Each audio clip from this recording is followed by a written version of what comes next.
America Iran మధ్య శాంతి చర్చలకు మళ్లీ పాక్ వేదిక అవుతోంది. 20న మరోసారి అమెరికా ఇరాన్ మధ్య శాంతి ఒప్పందం కుదిర్చేందుకు రంగం సిద్ధం చేస్తోంది పాక్.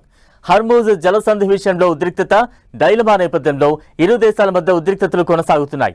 దాదాపు 47 రోజుల తర్వాత హర్మూజ్ జలసంధి పూర్తిగా తెరుచుకున్న ఇరాన్ నౌకల రవాణాపై తమ దిగ్బంధనం కొనసాగుతుందని అమెరికా తెలిపింది. దీంతో మళ్లీ హర్మూజ్ను మూసేస్తున్నట్లు ఇరాన్ ప్రకటించింది. అటు యురేనియం నిల్వల విషయంలోనూ ట్రంప్ ఇరాన్కు డెడ్ లైన్లు, వార్నింగ్లు ఇస్తున్నాడు.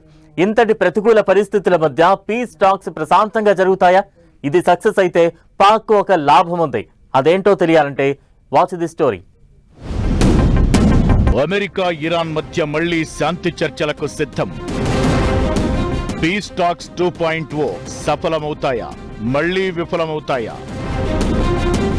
ఇరాన్ పోర్టుల్ని దిగ్బంధిస్తామన్న అమెరికా, హర్మూజ్ జలసంధి వద్ద కొనసాగుతున్న హై టెన్షన్స్.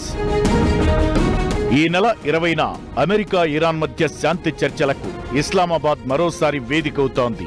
అమెరికా ఇరాన్ చర్చల్లో ఈసారి ముందస్తు షరతులు ఉంటాయని తెలుస్తోంది. ఇరాన్ హర్మూజ్ ను పూర్తిగా తెరవాలని, అలాగే యురేనియం ఒప్పందంపై ఇరాన్ నిర్ణయం తీసుకుని చర్చలకు రావాలని అమెరికా ఇప్పటికే డెడ్ లైన్ పెట్టింది.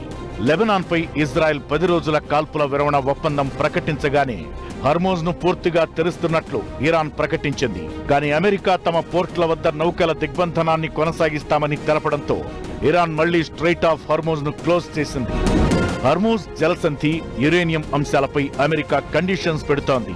ఈ రెండింటి విషయంలో ఇరాన్ కూడా తగ్గేదిలంటోంది. దీంతో చర్చలు పూర్తయి యుద్ధానికి పూర్తిగా ఎండ్ కార్డ్ పడుతుందా, లేక విఫలమై మళ్లీ ఉద్రిక్తతల్ని రాజేస్తుందా అనేది ఉత్కంఠ రేపుతున్న అంశం. సందట్లో సెడేమియాలా మిడిల్ ఈస్ట్ ఉద్రిక్తతలను తనకు అనుకూలంగా మార్చుకునేందుకు పాక్ పెద్ద ప్లానే వేసింది.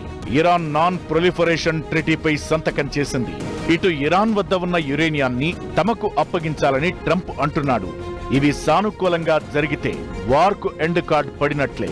ఈ మధ్యవర్తిత్వం ద్వారా పాక్ తన ఆర్థిక పరిస్థితిని మెరుగుపరుచుకోవాలని చూస్తోంది. ఇప్పటికే సౌదీకి బాకీ పడటంతో ఆ దేశానికి 13,000 మంది సైనికుల్ని పంపింది పాక్. గ్వాదర్ ఆయిల్ రిఫైనరీలో సౌదీ అరేబియా $10 బిలియన్ ఇన్వెస్ట్ చేసేందుకు సిద్ధంగా ఉంది. పాక్ లో మౌలిక సదుపాయాలకు కూడా భారీగానే పెట్టుబడులకు సౌదీ గ్రీన్ సిగ్నల్ ఇస్తోంది.